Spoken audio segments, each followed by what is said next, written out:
сегізінші периодта құрылыс саласы дамыды. Жоғарыдағылар не істеді? Бас-басына 100 үйден, 10 үйден алып тастады. Байлықты біз үймен өлшедік. Құрылыс көбейді ма? Көбейді. Демек ол жермен байланысты нәрсе. Жер өсті. 8 этаж болып, 12 этаж болып. Қазір біз 9-шы периодқа 2024 жылы кіріп келдік. Адамдар әлі білмейді не тренд болатын. Мен білем не тренд болатын. Сондықтан соған қарай мен жол салам.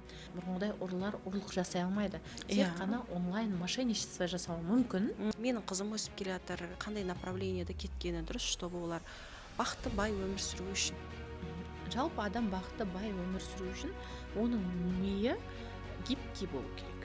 Осы өмірге келгеннен кейін бай дәулетті жасағым келеді. Тем более менің қолымда секретный ілім, секретный техника тұрғаннан кейін не үшін мен оны қолданбайды екенмін? Оны сіз заманның энергиясын білгеннен кейін біліп отырсыз ататын, не? Иә, біліп отырмын. Ол нәрседен қатты байып кетуге болады. Резко байып кетуге болады.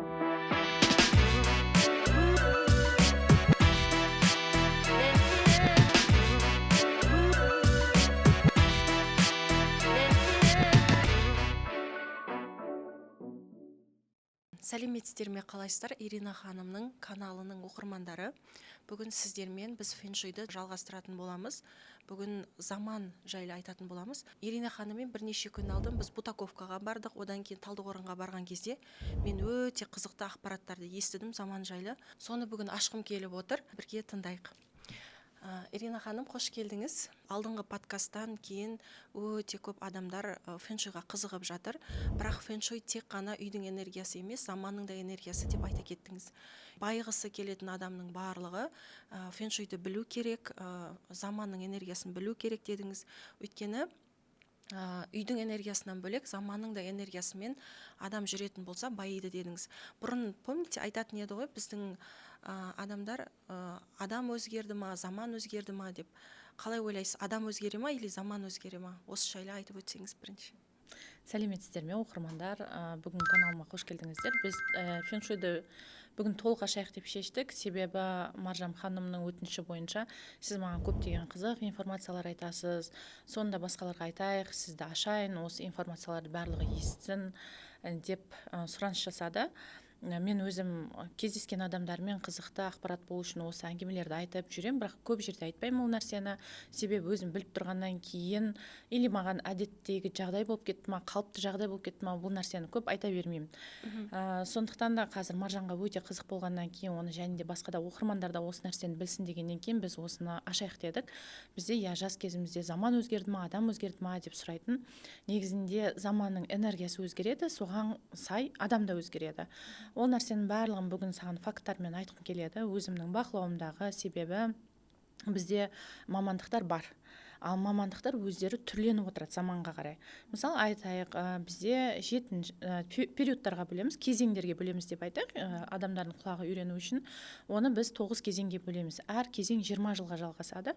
Әр 20 жылдың өзіндік энергиясы болады, және біз сол энергияға кірген кезде бізге ол әсерін береді дағыны, біз өзімізді сол заманға сай іс-әрекеттер жасайтын боламыз. Мысалы, 7-ші периодта мысалы юридическая система, мысалы құқықтық система ол қатал болған болса, кәдімгідей оның да өзінің ішкі тәртіптері бұзылатын кезі, бұзылмайтын кезі, енді оны біз жалпыға айта алмаймыз, бірақ өзіміз сезіп білеміз, ол нәрсені білдік.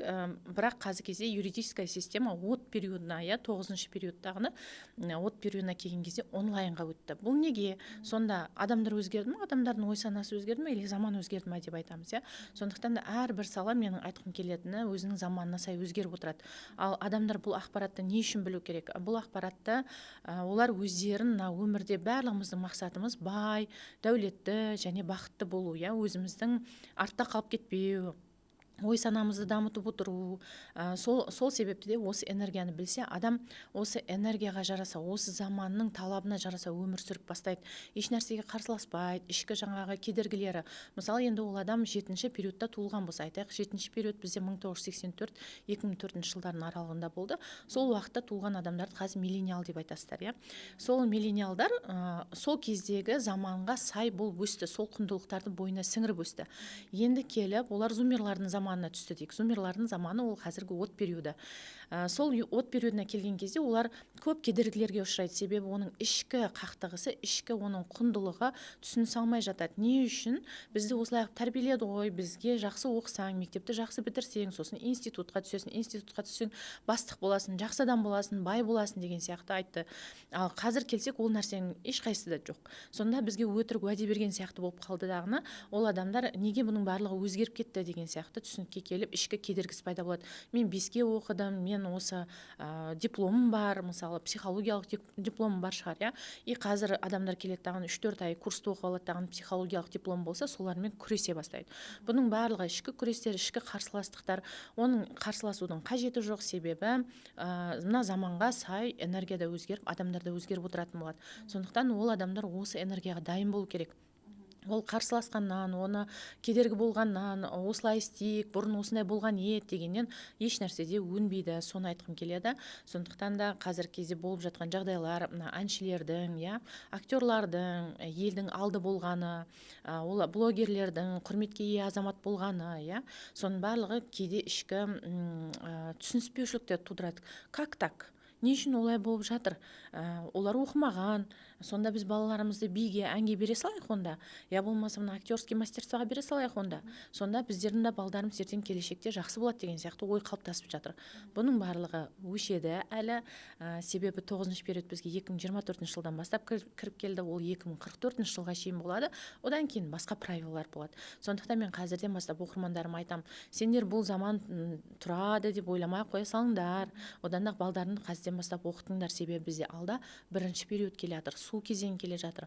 Су кезең келген кезде бізден бәрібір білімділікті, бізден бәрібір мына факттарды, бізден бәрібір мына дипломды талап ететін болады. Ақылдылықты, білім, ғылым, ақылдылықты талап ететін болады. Қазіргі мысалы білім, ғылыммен дәлелденбеген теориялар, мысалы көп адамдарға ұнамайды, мына инстаграмда шығып ақыл айтқыш тәтелердің көбейіп кеткені, ақыл айтқыш ағалардың көбейіп кеткені, неге бұлар көбейіп кетті деп ұнамайды.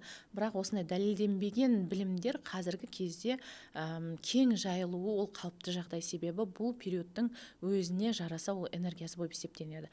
Ал келесі периодта бізден тек қана білімді азаматтар, сауатты жазатын, сауатты сөйлейтін, жаңағыдай докторский қорғаған, ғылыми өздерінің кандидаттықтарын қорғаған адамдар бізде талапқа сай бай өмір сүретін болады. Сол себепті қазірден бастап сіздер бұл энергияға сеніп қалмаңыздар деп айтқым келеді. Бізде онда заман өзгереді, заманға сай адам өзгереді. Заман өзгере ме, адам өзгере ме деген сұрақ болатын еді ғой бізде. Енді қазір әрбір кезеңді жеке-жеке ашып өтсек, адамдар көзін жеткізсін, қалай болады, не болады. Өйткені сіз маған солай ашып бердіңіз, мен өте көп сұрақтар қойдым, маған оның бәрі өте қызықты болды.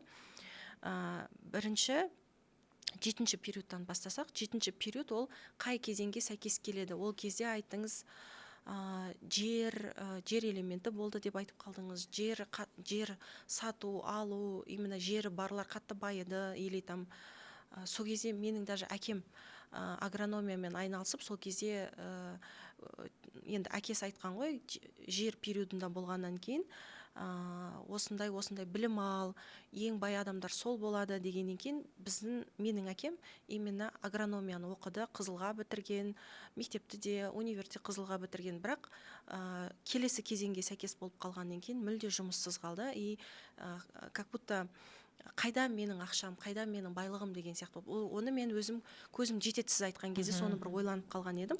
Осыны кішігірім ашып өтсек, 7-ші периодтың адамдары қазір тоже өздерінің ішінен осылай болып еді ғой деп бір көзін жеткізіп шықса. Негізі сенің әкең және оның әкесінің ойы 5-6 периодқа келген. Ал 7-ші период 1984 жылы басталған. Ол кезде бізде металл элементі болды, темір металл элементі деп айтайық. 7-ші период бізде 1984 жылы басталып 2004 жылға шейін болатын болса, ол нәрсеге мен белгілерін айтып өтейін. 7 дегеніміз ол темір элементі.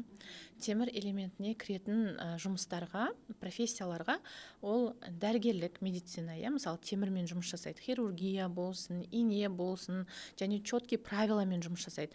Барлық жерде четкий правила и дисциплина болған жердің барлығын біз металлға жатқызамыз, потому что металлды қайыстыруға келмейді, ол тек қана өзін тарс етіп өзінікінде тұрады. Және оған экономика кіреді. Экономикада сандарда четкость болу керек, нақтылық деп айтайын. Екінші, одан кейін профессия, құқық органдары. Себебі олар тәртіпті бұзатын болсаң, темір қағида, темір тор, темір тәртіп деген түсінік бар, соны бұзатын болсаң, онда сен ол адамдарға ісің түсетін болады.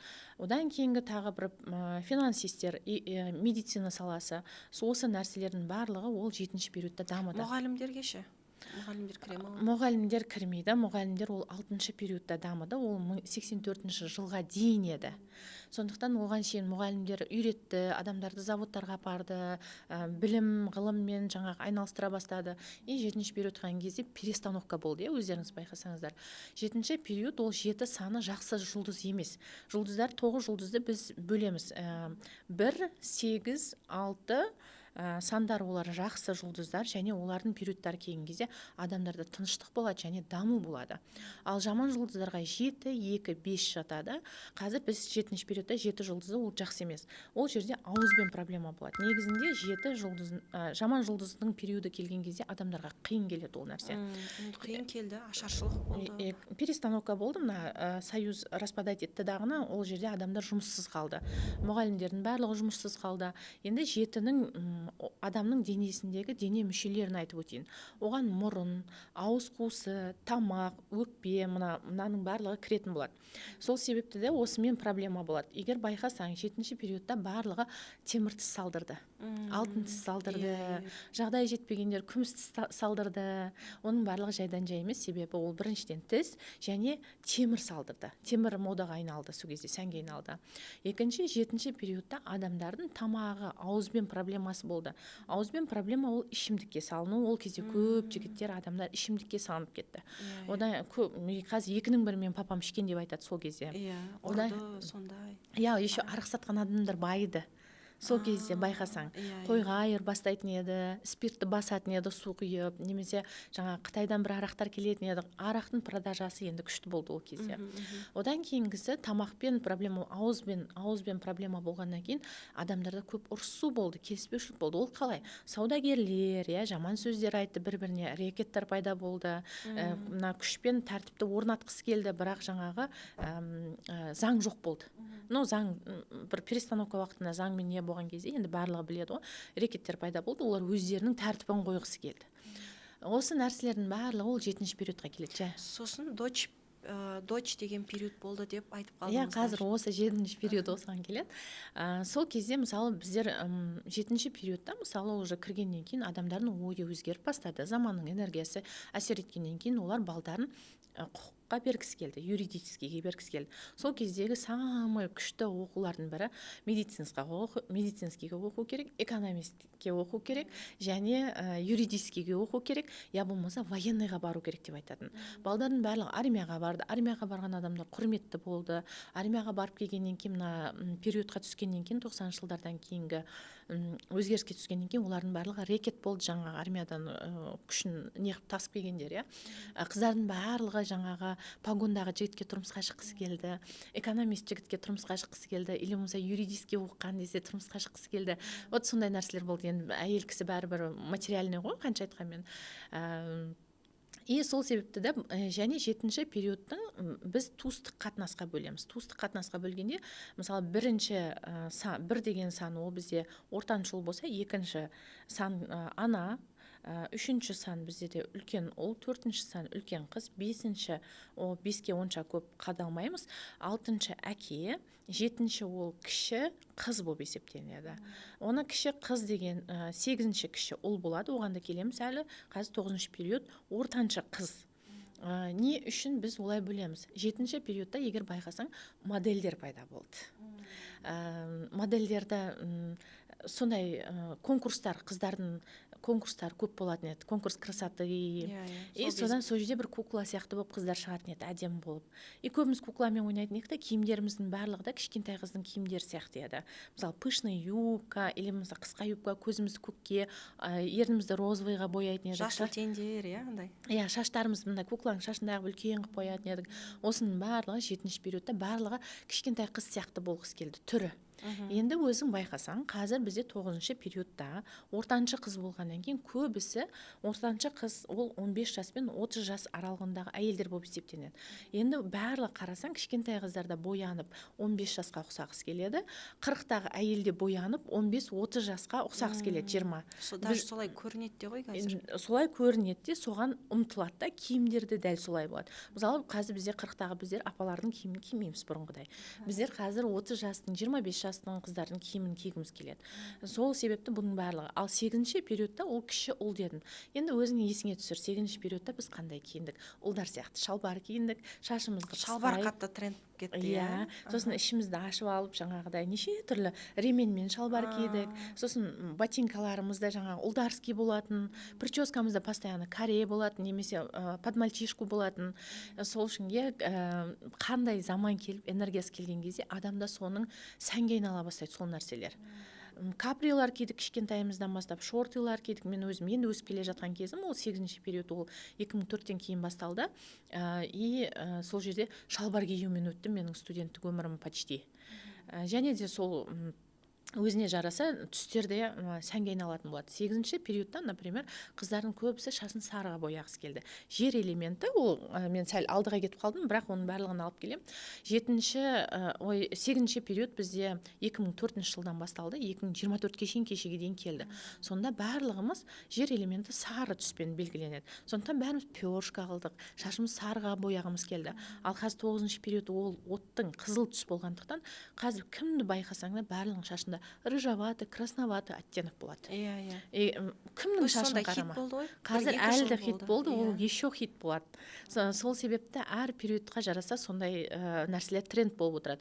Егер осы энергияның қалай жұмыс жасауын любой адам білетін болса, кез келген мамандық, кез келген сферада қолданатын болса, онда ол адам елден алдында ойлай алады. Біз бай болу үшін не істеуіміз керекпіз? Біз елден алдын, елден ерек ойлай алуымыз керекпіз. Трендті 1 жыл алдын, 2 жыл алдын білуіміз керекпіз. Ақылды гений адамдар, олар солай жаңағыдай танымал болады. Енді өзің байқасаң, қазір от периоды келген кезде адамдар яркий киіне бастады. Олар қызыл жасыл киінеді. Тіпті осы кезге шейін жер периодында бежевый цвет, сары цвет, ремонтта сондай қолданылады. Жаңағы зара цвет деп айтады ғой, беж цвет қолданатын еді. Ақ цветтерді. Жер элементінің несі болғаннан кейін? Иә, жер элементінің энергиясы болғасын.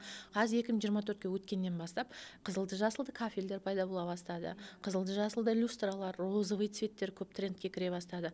Бұрын мысалы кеше бір қыздан да естідім, бұрын менде де сондай еді. Мен розовыйды еш киіп көрмеппін, бірінші рет киюім деп айтты да маған, Айгерім деген танысым. Сол сияқты розовыйды мысалы менде бұрын еш кимеуші едім, бір детский цвет сияқты еді маған. И соны қазір өзім киіп бастадым, маған ұнайды. Сол себепті мына қызыл түс осы от периодында 9-ші периодта 2024-тен 2044 жылға шейін бізге удача әкелетін түстер ол қызыл түс болады, розовый түс болады, оранжевый түс болады. Енді өзің қара, соншалықты адам көп, соншалықты адам өзін көрсетіп жатыр, соншалықты адам өзінің көп адам өзінің жұлдыз екенін көрсетіп жатыр. Біздің подкастымыздың аты да бекерден бекер жұлдыздар сөйлесін емес. Себебі жұлдыз, мен тренд сөзді қолданамын. Осы от периодында бізге удача беретін сөздерді қолдануымыз керекпіз. Сол сияқты қызыл түсті қолданған Каспий банк қандай дамып жатыр. Себебі банк көп, ал көзге көрініп ұзақтан вниманиені алатын нәрсе түс бізде қызыл түс. Оранжевый түске, сары түске бояйтын болсаңыз, сары емес, қызғылт жаңағыдай, розовый сондай нәрселер қолданатын болсаңыздар, сіздерге тез көрінетін болады, тез дамитын болады. Сондықтан қызыл түсті қолданудан қорықпаңыздар. Сіз бір кісі туралы айтып қалдыңыз. Именно сол 7-ші периодта қазір Дубайдан үй алу деген осы енді хит болып жатыр. Енді о жаққа жаңа ойымыз жетіп жатыр ғой біз қазақтардың, иә. Сол 7-ші периодта ол кісінің өзінің Дубайда үйі болды дедіңіз. Сол кісі туралы айтып өтсеңіз, неге именно ол кісіде 7-ші периодта хотя өсу болды. адамдарда енді ғана Дубайдан үй алу деген келіп жатыр, шетелден үй алу деген сияқты. А ол кісіде именно сол периодта сондай бір удачно болды. Енді біз жетінші периодтарды қазір біз энергияны толық айтып жатырмын. Оны мысал ретінде келтірем. Біз жалпы түсіндік 1984-тен 2004 жылға шейін тренд болған нәрселерді байқадыңыздар. Сол нәрселер болды. 2004 жылы бізге 8-ші период кіріп келді. Сол кезден бастап біздегі энергия өзгерді, талаптар өзгере бастады. Енді біздер үйлерді де сол уақытқа бөлеміз. Мысалы 7-ші периодта салынған үйлер бар. Мен не үшін 2024-тен кейінгі үй алсаңыздар, оны феншуйспен алыңыздар десем, көп оқырмандарым айтып жатыр. Енді мен танымайтын оқырмандар айтып жатыр. Өзінің жаңағы 9-ші периодта деп қорқытып, өзінің жаңағы услугасын сатқысы келіп жатыр деген сияқты айтып жатыр. Енді кім қандай түсінсе де өзі біледі. 2024-тен кейінгі үйлердің салынған үйлер ол 9-ші периодта салынған үйлер болып есептенеді. Олардың жұлдыздары басқаша қонады десем де болады, орналасады. 8-ші периодтың үйлерінің 8-ші период 8 бағана айттым, жақсы сан дедім. Жақсы санның кезінде жақсы жұлдыз. Жақсы жұлдыздың кезінде біздің үйлеріміз салынған, жақсы үйлер көп салынады. Ол мен качествосын айтып жатқан жоқпын. Жұлдыздарының орналасу тәртібі удачный болады. Сол үшін көп адамдар байиды ол периодта. Енді 9-ші периодта енді көптеген өзінің қарама-қарсы мына 9 жақсы жұлдыз емес, ол орташа жұлдыз. Жақсымен келсе жақсы болады, жаманмен келсе жаман болады. Сонда 200 жүздемелі жұлдызға жатады 9, 3, 4 жұлдыздары. Орташа сол үшінге бұл жерде де көп адамдар ондай баю қиын болады. Сол сияқты біздің 7-ші периодта мысалы бір үй салынды. Соның ішінде бір жақсы жұлдыздары бар, орналасу тәртібі бар. Сол үйді ол кісі алып қалған. Үйін салған кезде бір удачамен сондай феншуй жақсы үйді салған 7-ші периодта. Енді 7-ші период аяқталғаннан кейін біз 7-ші периодта егер есіктен 7-7 деген жұлдызды алып кіретін болсақ, онда біз байимыз. 9-ші периодта біз 9 жұлдызымен үйге кіретін болсақ, онда біз байимыз. Қалай байимыз? Мысалы 7-ші периодта адам қалай байиды? 7-ші периодта адам не экономист болады, не юрист болады, не бана медик болады, не медицина саласымен жаңағы трендтегі жұмыстарды айналысады да сонымен байиды. Сауда саттық болуы мүмкін. Ал 8-ші периодта адамдар басқаша жолмен байиды. Банкке банкте банкирлер қатты бай болды, өзің байқасаң, 8-ші периодта 2024 жермен байланысты БТИ-дағы или болмаса тендер алатындар, немесе мына балаларды жинап кеп, 10 шақты баланы жинап кеп, тендер алып, үй соғатындар, или болмаса бір нәрсе соғатындар, балдар аяқ асты байып кетті. Менің өзімнің танысым, мысалы Шымкентте, Ташкентте бір бұрыннан студент болып таныс болып жүрген бала бар еді, простой бала болатын. И Шымкентте біздің үйімізді арендовать етіп тұратын. Енді мен танымайтын адамым жоқ сияқты.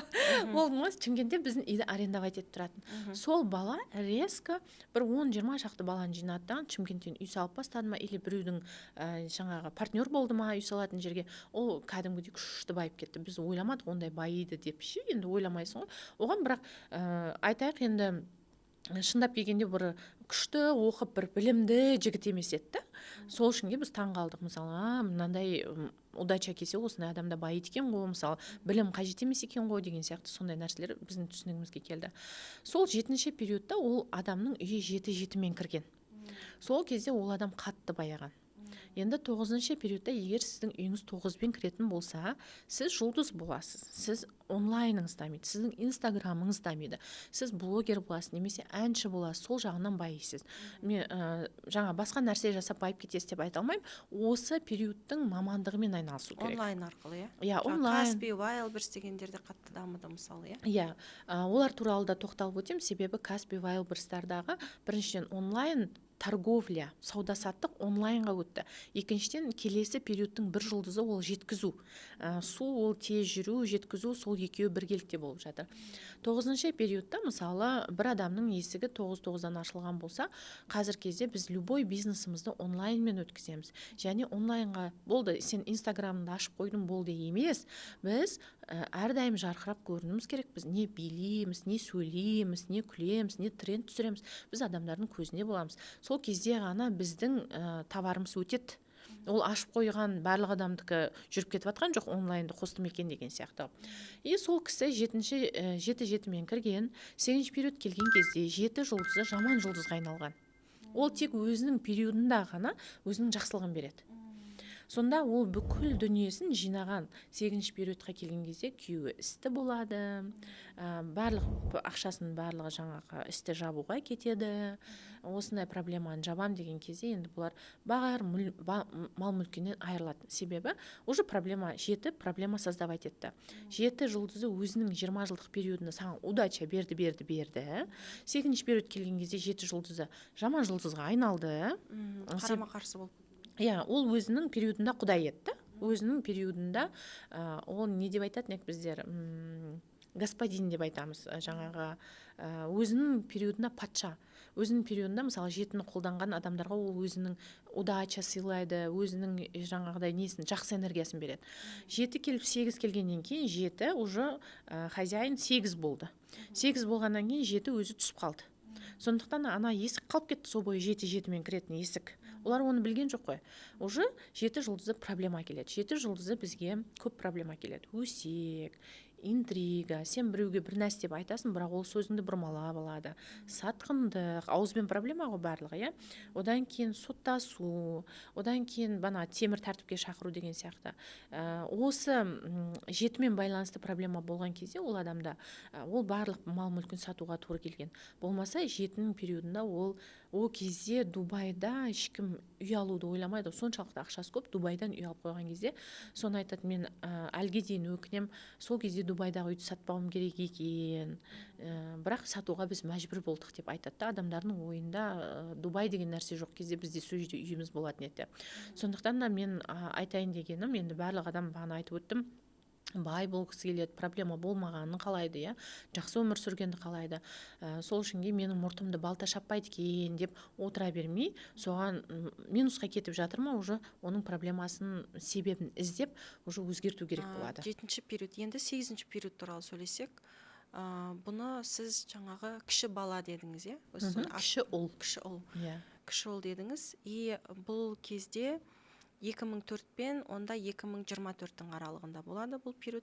Бұл кезде қандай мамандықтар дамыды? Банктан бөлек тағы қандай болды? Строительдер дедіңіз. 2004 жылға дейін ең қызықтысы біздің әке-шешеміз немесе барлығы үйді мемлекеттен алған еді. Олар оны меншіктеуді ойлаған жоқ. Көп адам уже жер дегеніміз ол кәдімгі өзіміздің мына кірпіш, жер, құм, остров болсын, жекеменшік жер болсын, участок деген сөз болсын, соның барлығы жермен байланысты нәрселер. Құрылыс көбейді ма? Көбейді. Демек ол жермен байланысты нәрсе, жер өсті. Кәдімгідей 8 этаж болып, 12 этаж болып, 20 этаж, 100 этаж болып өсті. Жер алу тренд болды, Жер алу тренд болды. Сол кезде жер периоды енді кіріп келе жатқан кезде 2004 жылдармен көп таксисттер енді сөйлеп қалады ғой кейде. Осы жерден маған $100 жалынған еді, үй алшы, мына жерді алшы деп жалынған еді. Или болса біреу айтып қалады, мына жерде маған $300 осы жерден мына үйді алшы, қарызым орнына алшы деген сияқты сондай айтқан еді. Мен соны алмаған ем. Кейін менің жаңағы бажам дейма, или бір танысым дейма, сол осы жерден бір талай жер алып тастағанда кейін ол деген байып кетті ғой деп айтады. Дәл сондай да болды. Адамдарға жер ұсынған кезде ешкім алған жоқ. Себебі бұрынғы құндылықпен өскен жоқ па 7-ші периодтағы. Мемлекет береді. Өзіміздің бір үйіміз бар жеткілікті. Ой, жер деген жатыр ғой, көп қой. О үйді не істеймін? Бір үй, бір мәшін болады деген сияқты өздерінің түсініктері болды ғой. Сол үшін ол адамдарда не болды? Білген жоқ, не тренд болатын. Қазір біз 9-ші периодқа 2024 жылы кіріп келдік. Адамдар әлі білмейді, не тренд болатын. Сол үшін мен білем не тренд болатын. Сондықтан соған қарай мен жол салам. Мен өмірімнің соңына шейін жалпы осы өмірге келгеннен кейін байып, дәулетті жасағым келеді. Тем более менің қолымда секретный ілім, секретный техника тұрғаннан кейін не үшін мен оны қолданбайды екенмін. Мен қазір айтамын, қаған қарсы келетін болса, қолданбасаң қолданба, білгеніңді істеп жүре бер, маған не дейсің? Мен өзім қолдана беремін деймін, болды, сөйтіп отыратын болғам. 8-ші периодта құрылыс саласы дамыды.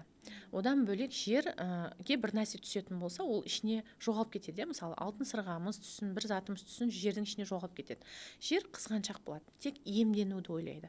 Сондықтан адамдардың барлығы не істеді? Біздің даже жоғарыдағылар деп айтайын, енді бөліп жармай. Жоғарыдағылар не істеді? Бас-басына 100 үйден, 10 үйден алып тастады. Солардың барлығы басқа шетелдерден үй алып тастады. Байлықты біз үймен өлшедік. сегізінші периодта. Және барлық адам өзінің атына өткізе бастады. Мысалы, общежитиялар приватизация жасады, өздерінің атына өткізіп, жекеменшік қыла бастады. Жекеменшіктің барлығы ол жер элементіне жататын болады. Одан кейінгісі жер элемент кезінде енді жаңа банктерді айттық, құрылыс саласын айттық, продукты дамыды. Себебі жер саласы ол жаңағы аграрлық өнімдер, әртүрлі өнімдер, продукты питания тоже жер саласына жататын болады. И сол себепті де адамдарға көп бұрын, мысалы, мен өзім жас кезімді білем, 2004-ке дейін оқушы болып жүрген кезімде мен бір түстен кейін бір печенье бір нәрсе жегім келетін еді ұйқыдан тұрғаннан кейін. Бірақ магазинге барсаң, бос та еш нәрсе жоқ. Юпи бар, пряник бар, әйтеуір сондай нәрселер бар да. И осы 2004-тен кейін бізде не жоқ қазір? Магазиндер печеньенің түр-түрі, басқа нәрсенің түр-түрі, жаңағы ол көбейіп кетті. Сол себепті өте көп бизнестер ашылды, жер элементі ол өзіне жинау болғаннан кейін адамдар немен ауыра бастады? Ол бізде жер элементі органдарымызда біздің асқазан ішек жолдары және біздің осы ішіміз, іш құрылысымыз жататын болғандықтан адамдар немен ауыра бастады? Семіздікпен ауыра бастады. Себебі выбор көп, продукты көп, біз жей береміз, асқазанымызда жаңағы осымен байланысты заттар болып жатыр ішіміздегі. Содан бастап жаңағы нелер дами бастады, осы фитнес, жүру керек, арықтау керек деген сияқты. Барлық адам, почти білмеймін, мен Қытайда, басқа жақтарда, Азияда арық адамдар енді баршылық, олардың тамақтарына байланысты шығар, бірақ біздің Қазақстанда толық адамдар өте көп. Екінің бірі толық десем де болады, уже личный веспен ауырады. Осы нәрсенің барлығы жер элементіне жатады. Жер элементіне жаңағы кіші ұлды мен уже айтып кеттім, оған тоқталмасам да болады. 9-шы периодта айтсақ болады. 9-шы периодта бір айтып қалғаныңыз азарт көбейе бастады дедіңіз, не үшін, ол қалай әсер етіп жатыр ол энергия бізге? 9-шы период бізге 2014-те 8-ші период деді, бірақ бір 10 жыл алдын өзінің бүйтіп энергиясын бастайды, келесі периодта әсер ете бастайды. Мысалы, қазір біз 2024-піз ба? 2034-те бір полностью жаңағы несі әсері болады энергиясының. Келесі бірінші периодтың. 9-шы период бізге әсер бере бастады. 2014-тен бастап бізде не пайда болды? Инстаграм платформалар пайда бола бастады онлайн. Оған шейін қайсы адамның қиялына келді? Осы Инстаграмның жаңағыдай осындай бір платформа пайда болады. Адамдар сол жерде билейді, сол жерде сөйлейді. Әр адамның өзінің қолында телевизор пайда болады деген. Я болмаса әр адам қолында телефон пайда болады деген ешкім ойына кіріп шыққан жоқ қой. Телефондарда сол кезде өзі уже экранный телефондар пайда бола бастады ғой, басында кнопочный еді ғой. Ең алғашқы, мысалы 2010-дарда мен алғашқы телефонды алсам, ол кнопкада болатын. Кейін уже 2014-2015-те бізде уже экранный телефондар пайда болды. И Инстаграм деген шығыпты ғой деп суреттерімізді салып қоятын едік. Енді отты мысалы жағатын болсақ не болады? Жарық болады. Сондықтан да Маржанның не істеп жатқанын бәрі көреді. Иринаның не істеп жатқанын бәрі көреді. Оны көру үшін не істеу керек? Ол адам өзінің қолымен салу керек. Қайда салу керек? Телефонға салу керек. Альбом деп қарайтын едік қой Инстаграмға. Сол үшін мына комнатаға кірген кезде фонарик түсіретін болсақ, свет жағатын болсақ, от жағатын болсақ, шам жағатын болсақ, ішіндегі барлық нәрсе көрініп қалады. Сол сияқты қазір кезде барлық жерде видеокамера ма? Сондықтан барлығы көрініп тұрады. Бұрынғыдай ұрылар ұрлық жасай алмайды. Тек қана онлайн мошенничество жасауы мүмкін, бірақ үйге түсіп баяғыдай ұрлық жасалмайды. Заңды олай жағынан бұза алмайды. Инстаграм шыққаннан кейін бірінші кезде адамдар былай қарады. Бұрынғы біз өзіміздің немізбен, құндылығымызбен, ой, анау салып қойыпты деген сияқты бірінші өсектен бастадық. Анау салып қойыпты, бүйтіп қойыпты, мақтанып жатыр. Адамда тамақ ішкенін мақтанады осы деп, сол жерде бір тамағын салғандарды ұнатпайтын еді сол кездері. Мақтану деп ойлайтын еді. Қазір осы жерде ойымды айтады. Қазір неге психологияны ұнатпай жатыр? Ақыл айтуды ұнатпай жатыр, себебі бірінші период келе жатыр, бірақ адамдар оны мына от периодымен ойын күлкіге, еркін өмірге, развлечениеге, ойын сауыққа үйреніп қалған адамдар ана ақылдылықты жақтырмай жатыр.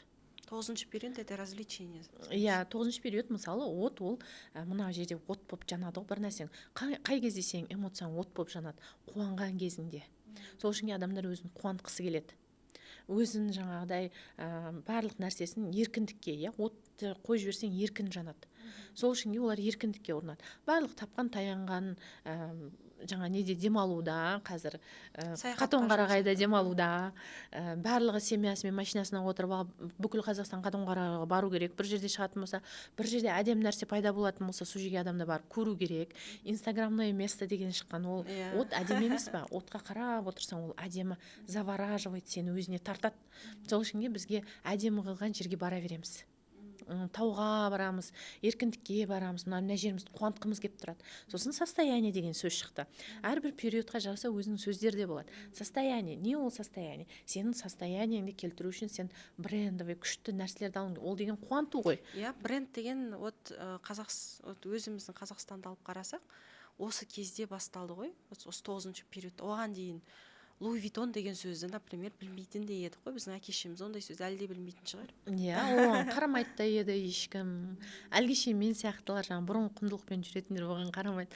Бірақ сол состояние бірінші кезде жаңағы коучтар, менторлар дейік па, иә, инфобизнесті айта бастады. Сен өзіңді қуанту үшін, сен продажаң күшті болу үшін, сен состояние күшті болу керек, бар қымбат затты ал деді.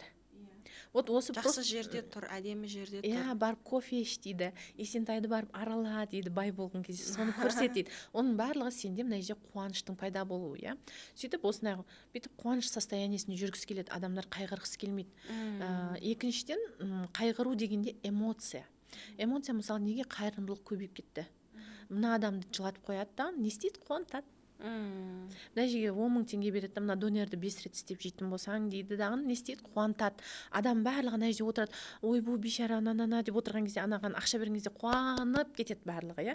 Сондықтан да бұның барлығы қуанту, қуаныш сыйлау адамға бұл трендте. Сол үшін қазіргі біздің статистика бойынша қалай біз подписчикті көбейтеміз? Көп адамдар көбейтіп жатыр. Мен әлі онымен айналысқан жоқпын. Мен үшін как будто ол қарсыласып жатырмын, бір не экологичный сияқты. Адамдар не істейді? Сразу ақша тарқатады. Анаған 5 мың береді, анаған 10 мың береді. Кеше бір нені көріп қалдым, видеоны. Мына бала дейді, маған қанша шыдам, сабырлық қылады екен, бір стаканды созып тұр, мына кофені алыңыз деп.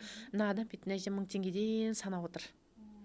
И ана бала бір 49 секундтан кейін ба, 43 секундтан кейін ба, мына стаканыңызды аласыз ба деген еді. Сол 43 мыңдан адамға берді. Қуанту. Осы нәрселердің барлығы мистер Бист қалай көтерілді? Ақша тарату арқылы. Әннің қалай көтерілді? Мысалы, Жанабыловтар қалай көтерілді? Басқа адамдарды қуанту арқылы, сыйлықтар беру арқылы, иә. Осы нәрселердің барлығы тренд болған кезде сенің подписчигің көп болады. Но бірақ сенің мақсатың не деген сөзде? Сен просто блогер болғың келеді ме? Я болмаса басқа да ойың бар ма деген сияқты нәрселер, иә. Біз четкий өзіміздің мақсатымызды қоюымыз керекпіз. Иә. Алдыңғы подкастта сіз айтып қалдыңыз, Аша Матай, Тамара Асар, олар депутат болады деп, иә? Болады деп. Вот соны көбісіне қызық болды. Не үшін олай сенімді айттыңыз? Не үшін адамдар бұл нәрсемен әлі де таласады? Ол өзінің ғана ішкі таласы. Осы кезге шейін Дәулет Мұқаев болды ма блогер? Болды ма депутат? Болды. Жаңағы Ардақ Назаров болды ма? Болды. Ринат деген жігіттің фамилиясын ұмытып болды ма? Болды. Елдің алдында жүрген тағы да бір журналистер болды, екі. Толықбай, Мақсат Толықбай, тағы бір нәрсе. Болды ма? Болды. Какая разница? Дәулеттен мысалы, иә? Дәулет Мұқаев деп айттым ғой соны. Болды, болып жатыр. Сосын осы 2020 жылдары ма депутат сайлау болған кезде Құралай ханым өзін ұсынды ма? Ұсынды. Неге болып кететіндер, мысалы, блогерлер болды. Сонда олардың аудиториясы бар, олардың қолдаушылары бар. Демек, ол депутат болудың да заманға сай талаптары өзгерді деген сөз. Қазір сен бұрынғыдай сені мемлекет сайламайды темір тәртіппен. Или болмаса структурамен жер сияқты. Сені онлайнға адамдардың көзіне қаншалықты көп түссең, адамдар сені таныса, сол адам ғана, өзі жарқырап шыға беретін адам ғана депутат болады. Талап солай. Мен бағана басында айтып өттім, мамандықтардың барлығы өзінің заманына сай өзгеріп отыратын болады деп айттым. Сол үшін біздің елдің алдында Айнұр Тұрсынбаева ақын кісі еді. Болды ма? Күшті блогер болды. Қаншама жаңағыдай аудиторияға сабақ өтті. Одан кейін барып күшті ақша істеді. Оған оның нәрсені берген не? Ол егер депутат боламын десе Айнұр Тұрсынбаева болатын еді, өзінің прайм эрасында. Просто ол кісі орамалға кетті. Орамалда жайдан жай емес. Мысалы, қазір діннің дамуы. Себебі біз 9-шы периодта Құдайды іздейтін боламыз. Егер өзің жан-жағын байқасаң, қазір Құдайды іздейтін адамдар көбейіп кетті. Біреулер діннен іздейді, біреу руханилықтан іздейді, біреу тағы бір жерден іздейді. Аяваска ішіп отыр. Аяваска ішіп жатыр, құдайды бәрі көргісі келіп жатыр. Иә. Но құдай көрінбейді, дым уайымдамай ақ қойсын. Мекке қатты дамып кетті ғой. Иә, Меккеге бару дамып кетті. Жаңағы мына орамал тағып діндар болу, ол жаңағы біз ойладық күшті деп. Себебі бұл жерде маска деген сөз де бар. От периодында маска дамиды. Не үшін біз 2020 жылы маска тақтық? Прямой смыслда, иә, тура мағынасында. Ал қазір орамал тағу, сақал қою да маска. Барлық сақал қойған адам барлығы дінде емес қой. Олар біреулер әсемдікке жасайды.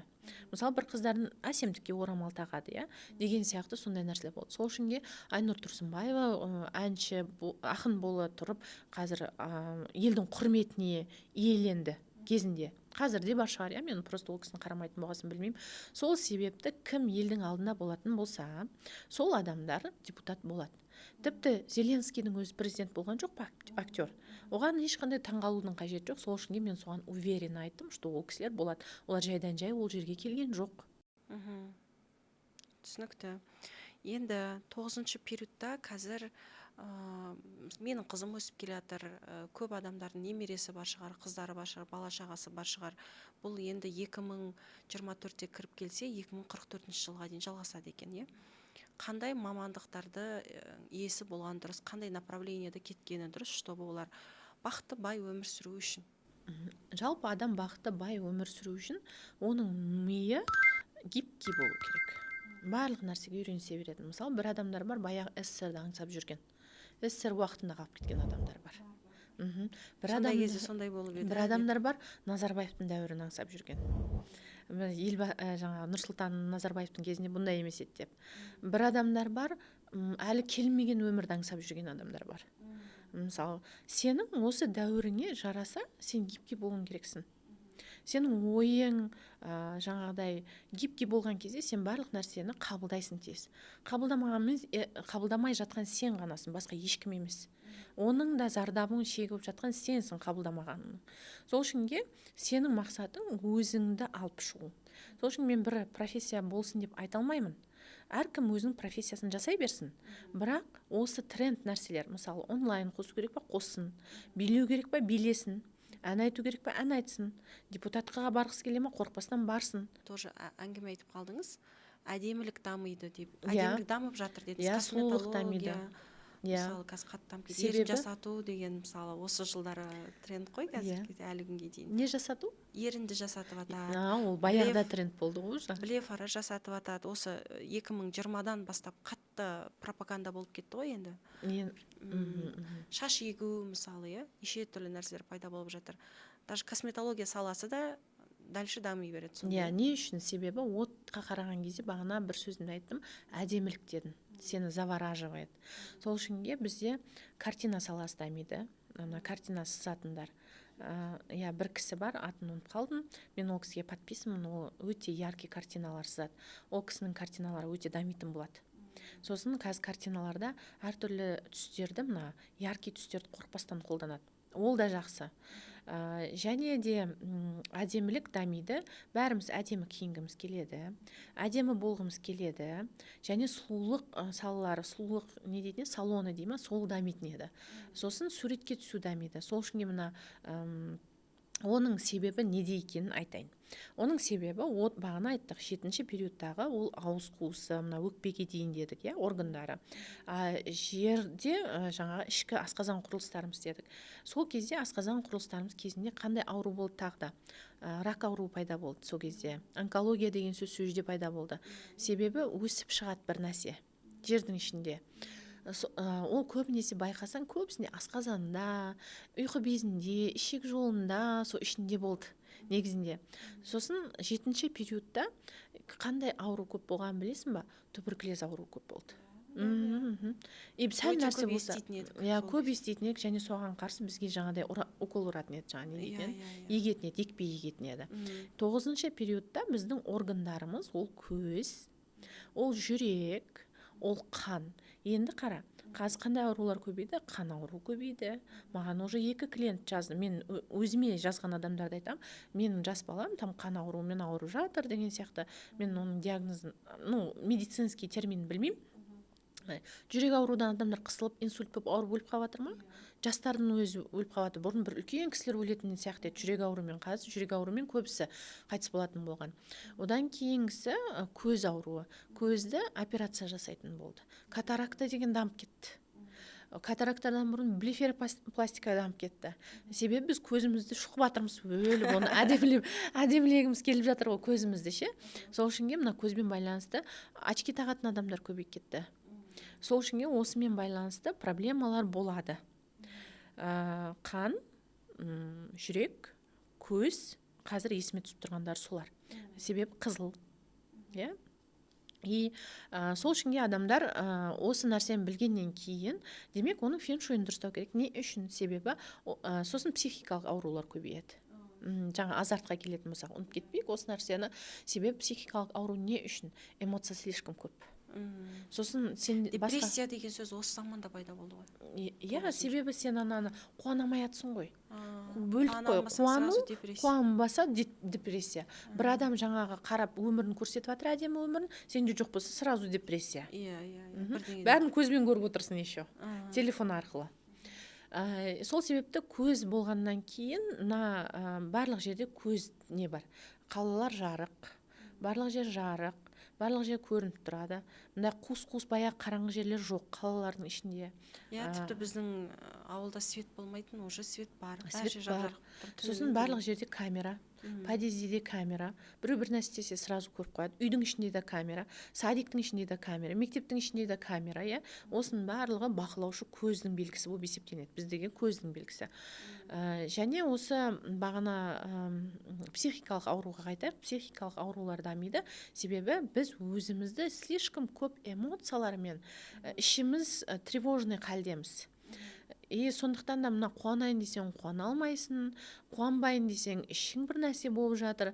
Сондықтан депрессия деген қазір өте көп. Сосын одан кейінгісі панический атака деген нәрселер басталып жатыр.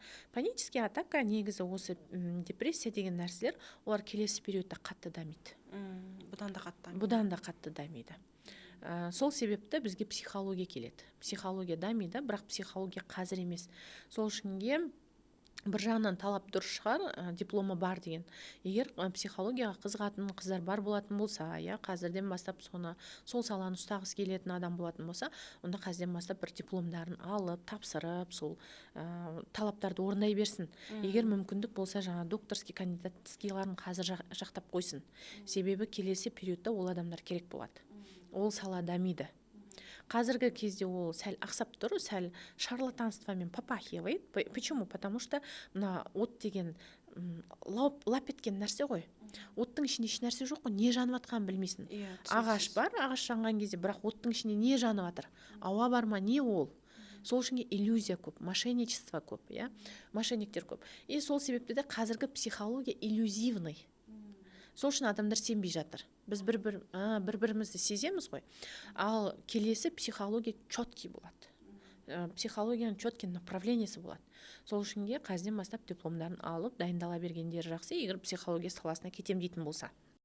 Ауру балалардың көбейіп кетуі ше, ол неден болып жатыр? Қазір кезде көп, енді бұрын жоқ етін, мысалы бір ауылда бірде-бір бала болмапты, мысалы есімін түсіріп қарасам, қазір сенің бір 5-6 танысың, сондай бір өзінің ауру баласы бар. ДЦП дейді. Негізі бұрын ауру балалар болған. Ауру балаларды бірақ не істейтін болған? Алып кететін болған, 7-ші периодта жауып қоятын болған. Дисциплина адамдарға кедергі келтірмесін, ешкім көрмесін, бұл деген не деген сияқты апарып, өздерінің бір специальный ауру балдардың бір больницасы ма, бір несі болатын, мекені болатын. Сол жерге апарып алып кететін, уже роддомнан алып кететін, ешкімге көрсетпей. Ал 9-ші периодта оның бәрі ашық жарқын көріп жатырмыз просто. Оның бәрі көріліп қалды. Ол балалар, ауру балалар болды негізінде. Біреулері алып қалды, біреулері жаңағы тордың арқасында дейікші, темір дисциплина болғаннан кейін оны көрсетуге болмады, көп нәрсе айтылуға болмады. Қазір барлық нәрсе айтылады. Ажырасудың көбейі 9-ші периодқа қатысы бар ма? Бар. Ол мысалы от дегеніміз ол страсть. Сен ойлайсың, бүйтіп қарайсың, алап етіп ананы жақсы көресің. кейін қарасаң ол сенің адамың емес екен, енді сенің адамың емес, менің адамым емес деген әңгіме шықты ғой. Сол үшін эмоцияға көп берілеміз. Және басқа бір парочкаларды қараймыз да, осы жерде мына екеуі күшті пара болып жүр екен деп қызығамыз, адамдарға қызығамыз, бірақ ішінде не болып жатқанын біз білмейміз. Сол үшін от периодында өтірік өте көп, иллюзия өтірік көп болғаннан кейін мен алданбаңыздар деп айтам. Негізгі менің мақсатым, бүгін өзім сонда ойландым да, негізгі менің мақсатым адамдардың көзін ашу ғой деймін да. Мен біреуді жамандау, енді өздері не десе о дей берсін, ақталмай қояйын. Просто мен көрген нәрсемді айтам. Мен просто алдын ала көрем. Алдын ала көргеннен кейін мен ананың бәрі бүйтіп сойдиып көрініп тұрғаннан кейін ана нәрселердің барлығы, мынау қайырымдылыққа жинап жатыр. Мен оған құлап фанатит етіп сенбеймін ол адамға. Бүйтіп қарасаң, өзі нормальный есі бар адам, түсінбеймін, ана адам мына қайырымдылыққа жинап жатса, өзінен өзі байып жатса, бұл адам қақтан ақшаны алады деген сияқты болмай ма? Эмоцияға беріліп, ана адамға үй алып берді деп қуантты деп жаңағыдай өздерінен өздері қуанып жүрген кезде мына жақтан жаңа қалтасын қағып кетеді. Мен ол нәрсенің бәрін көріп тұрғаннан кейін айтам, байқаңдар, мынауынікі дұрыс емес, мынау неге бүйтіп аяқ астынан байып кетті, неге мына адамда ешқандай бір нәрсе жасырын тұр, ол неге көрсетпейді. Одан алдында мен жаңағы Нұртас деген балаға біздер ақша жинағанбыз, мен сол жерде аузым күйіп қалған. Айнұр Тұрсынбаева жинады, сол кезде Золгенсма деген сияқты жаңағы бір укол ұрсаң ана бала жүріп кетеді екен деген сияқты. Адамдар әлге дейін маған сенбейді, что сол уколды алғаннан кейін сол бала жақсы болды деп. Не, одан емес ешқандай да. Ол жерде олар Дубайға барып ол баланы жай емдеп келді дағыны, кейін массаж басқа нәрселермен алып аяғын қазып бүйтіп ағашпен сөйтіп анада бір қараған кезінде ағашпен бүйтіп кигізіп қояды бір несін, сонымен ғана жүреді ол бала. Бұрын еңбектеп жүретін еді, бірақ сәл жүретін еді ол кезде де. Соны айтсам адамдар маған сенбейді да, мысалы ол бірақ укол алынған жоқ, ол ақша үшті-күйлі жоқ болып кетті, оны ешкім тексерген жоқ. Мысалы мен оны тексеріп жүрейін деп жатқан менің ешқандай да ойым жоқ. Это меня не касается. Менің мақсатым адамдарға сендерсіңдер ғой осы нәрсені жасап жатқан, сендерсіңдер ғой осы адамдарды өсіріп жатқан. Содан кейін байқасаңдаршы, көздеріңе қарасаңдаршы, әркімге барып жалобы жасап, маған бүйтті, мені алдады, сөйтті деп жүргенше, одан өздеріңе сақ болмайсыңдар ма деген сияқты мысалды айтамын мен ол нәрсені. Сол үшін иллюзия көп. От дегеніміз ішінде еш нәрсе жоқ, пустота. Іші пустой болғаннан кейін сен любой нәрсен қызығып, сыртына әдемілігіне қызығып аласың, іші пустой болып жатады. Мысалы біздің түрімізді де, мысалы салон красотайға барамыз дағын, түрімізді өстіп аламыз, жуып тастасақ, кәдімгі түрі болып қалады. Кәдімгі адамның түрі болады да. Мысалы ешқандай бір хас сұлу емеспіз да, енді бүйтіп айтқанда адамдар деген болса, қандай сөз қазір тренд болды? Красотка моя, красавица, сұлусың, қас сұлусың деген сияқты әңгімелер пайда болды. Ол бәрі де қас сұлу емес қой. Біз жаңа түрімізге маска жасап алып, жаңа маска ғой енді былай айтқан кезде кірпікті жабыстырамыз, қасты бояймыз, сөйтіп маска жасап алып біздер қас сұлу болып жүрміз. Ар жағында кейін еш нәрсе жоқ. Сол үшін мына әдемілікпен байланысты дүниенің барлығы, саланың барлығы дамиды. Бұрын бір кісі операция жасатса өзіне, все, ол кісіні бір сондай жақтырмайтын. Қазір деген екінің бірі жасап жатады, мұрнын жасайды. Және оны ашық айтады. Ашық айта алады еще. Себебі оны айтса да, жасырса да, оны адамдар уже біліп қояды. Бетінде жасатылады. Сосын олар оны реклама жасайды. Не үшін ашық айтады? Себебі адамдар оны көреді. Блогердің жұмысы не? Барлық нәрсені ашық айту. Егер сен ашық айтатын блогер болсаң, онда сен дамисың тез. Егер өтірік айтатын блогер болсаң да дамисың. Бірақ сенің бір межеге жеткен кезде сен уже заңның алдында жауап беруге тура келесің. Сол үшін блогерді не үшін қазір жақсы көреді? Шыншылдығы үшін. От шыншылдықты жақсы көреді. Әділеттілікті жақсы көреді. Себебі алады мына жерде сен қараңғы жер болса, ой мынаны аю ма мына жерде жаңағы шкаф па деп тұрған кезінде от жағып жіберсең, ол не аю, не шкаф екені белгілі болады. Сол үшін от әділеттілікті жақсы көреді. Сол үшін адамдарда қазір самосуд көп. Самосуд дегенім енді менің мынаны атмен жасаймыз, мынаны бүйтеміз, көріп қояды, барлығын көріп қояды дағыны, өздері әділеттілікті талап етеді. Не үшін мына тамада, жаман сөз сөйлейтін тамада, бір парасатсыз әңгіме айтатын тамада, не үшін бұл жаңағыдай не болып жүр? Күшті тамада болып жүр типа. иә, ақшасы пәленбай миллион. Кім бұны шақырып жатыр, бұл кім деген сияқты сондай сөздер болады. Сол үшін адамдар әділеттілікті қалап жатыр. Тамада деген олардың түсінігінде бір әдемі тойды басқаратын, қумайтын, иә, қумайтын дегенге де тоже келейік. Себебі біздің басымыздан күн өткен кезде, күн қатты болған кезде, күн шыжғырған кезде біз жаңа алақсыраймыз деп айтады ғой, жаңағыдай сандырақтайды. Тойда да сандырақтайды, басқа жерде де сандырақтайды, подкастта да сандырақтайды, рилста да сандырақтайды, стористе де сандырақтайды. Бір нәрсенің мәніне жете алмай тұрып сандырақтай береді. Осы себебі адамдар шоковое состояние дейік па, или болмаса жаңағыдай басынан күн өтіп кеткендей. Сосын бір блогерлер бір адамның шок беретін жағдайлар жасаса, адамдар соны қарайды бүйтіп. Біреу бір жерін шешіп жатса, біреу айқайлап жатса, біреу бір нәрсені тастап жіберсе, біреу жарып жіберсе, ақылға қонбайтын нәрсе жасаған кезде біз бүйтіп қараймыз. Себебі внимание сондай нәрселер болып тұр. Бірақ енді әркімнің өзінің талап, мен ондай нәрсе жасайын деп жатқан жоқпын, ол менің табиғатыма жат. Бір адамның табиғатына норма. Сосын ана бүйтіп билеп шықты ғой, білесің бе? Мына жеріне мұрт қойып алды да, сөйтіп билеп шықты. Соның рекламасын қарадық, кімді реклама жасады, кілемнің алдына барып биледі, тағы бір жүрмей тұрған бизнестердің алдына барып билеген кезде біз соған қарадық. Ақылға қонымсыз бір күлкілі нәрселер, иә, адамға бір мынау ақымақ па деп, мынау жынды ма деп қарайтындай жаңағыдай видеолар болса, біз қараймыз да сол нәрсеге. Бұл от периодының кезеңі, иә, внимание деп айтамыз. Оның үстіне біз өзімізді мынау ақымақ, мен ақылдымын деген сияқты күлеміз ғой ананың үстінен. Сол нәрселер бізде тренд бола бастады. Түсінікті. Бір айтып қалғаныңыз бар, жолда кетіп бара жатқан кезде алтын алыңдар. Алтын бағалы болады, қымбаттайды деп. Сол кезде мен өзімнің бір оқиғамды айтып бердім. Ол 8-ші период кезінде еді. Менің жаңағы енді алтынымды өткізген кезде за копейку кетіп қалды ол. Сіз айттыңыз қазіргі кезде еді. Бірақ енді одан кейін алтын 2 есе қымбаттап кетті ғой. Вот алтынға қатысты не айтасыз? Енді біздің қазақ әйелдері алтын алғанды, жинағанды жақсы көреді ғой. Біздің қазақтың әйелдері алтын алғанды, алтын жинағанды жақсы көрмейтін еді. Ол өзбектің әйелдері жақсы көретін еді. Өзбектер бұрыннан бастап алтын жинаған. Олардың өздерінің традициясы өздерінің. Ал біздің қазақтарға қазір кім алтынмен айналыспайды, айтшы маған.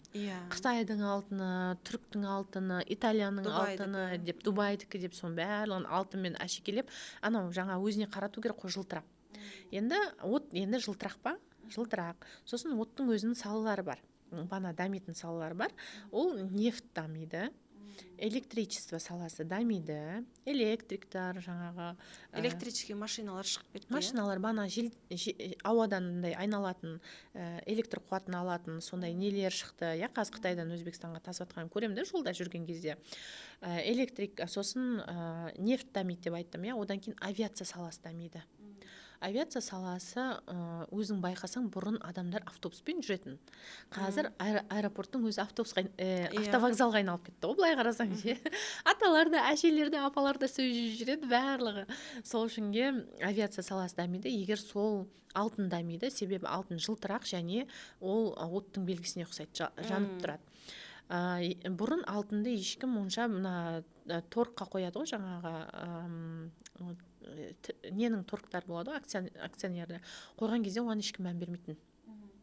Қазмұнайгазға, басқаға Қазмұнайгаздың қазір енді сенімді болатын болсам, онда Қазмұнай дейме или Қазмұнайгаз деп қоямын, мен Қазмұнай ма әйтеуір бір нелер бар өздерінің.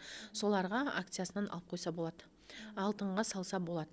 Бірақ алтын қазір тағы да әйелдердің барлығы алтын сата бастады. Мен өзімнің тәжірибемнен келіп айтатын болсам, мына әшекей алтын өтпейді. Әшекей алтынның құны жоқ, онда басқа бір блогерлер айтып жүр. Оны мен білемін, себебі мына нелерге баратын болсаңыздар, өзім МИКқа барған кезде көрдім ғой деймін, 20 грамдық, 10 грамдық мынандай слиттер сатылады. И мен сөйтіп 1 килограмм алтын жинағанмын.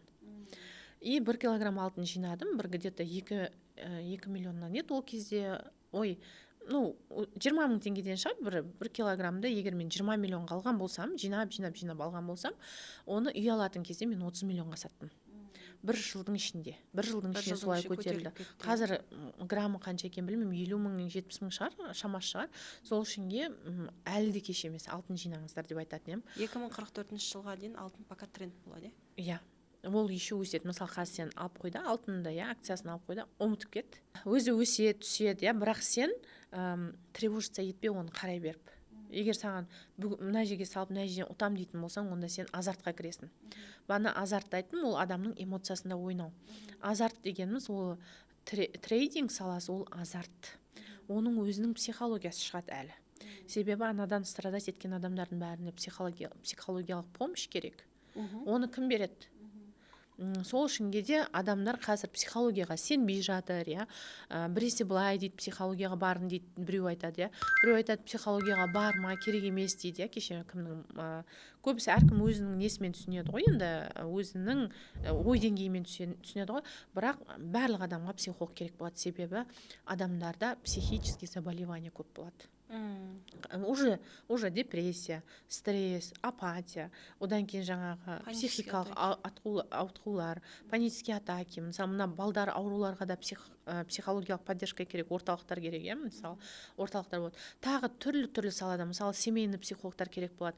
Адамдар не істерін білмей жатыр. Сол үшін оларға тек қана өзін түсіну үшін психология керек болады. Ол не үшін адам өзін ұмытып, өзін түсіне алмай жатыр, себебі біз руханилықтан алыстап бара жатырмыз, және руханилық не екенін білмей жатырмыз.